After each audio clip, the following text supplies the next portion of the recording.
Alam mo, hindi ko akalain na darating din yung araw na to. Yung huling beses na lilinisan kita. Hindi dahil marumi ka, kundi dahil kailangan na kitang bitawan. 7 taon, 7 taon kitang kasama. Hindi ka lang basta kotse. Kasama kita sa bawat laban, sa bawat simula, at sa araw na kahit pagod na. Ikaw yung saksi sa lahat ng mga DIY projects ko.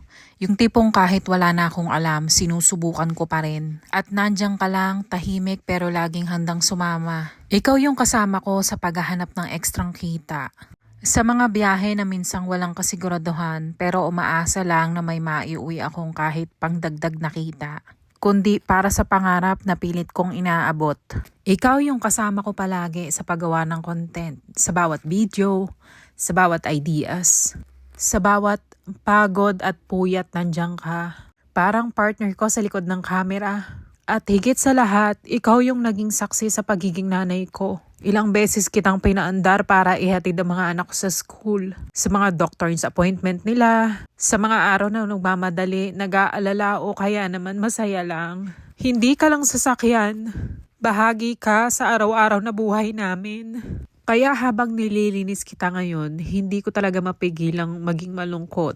Parang sa bawat punas ko, may kasamang alaala. Bawat dumi na tinatanggal ko parang may kwento na bumabalik.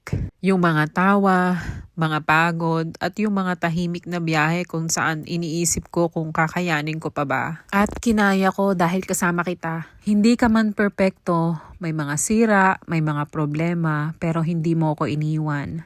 At ngayon, ako yung kailangang bumitaw. Masakit, oo. Pero alam ko rin na parte ito ng pagbabago, parte ng pag-move forward. Hindi kita makakalimutan at hindi mabubura yung mga alaala natin. Salamat sa pagiging bahagi ng journey ko, sa pagiging saksi sa bawat laban ko bilang nanay, bilang tao. At kahit wala ka na, dala ko pa rin lahat ng natutunan ko habang kasama kita. Paalam at salamat sa 7 taon.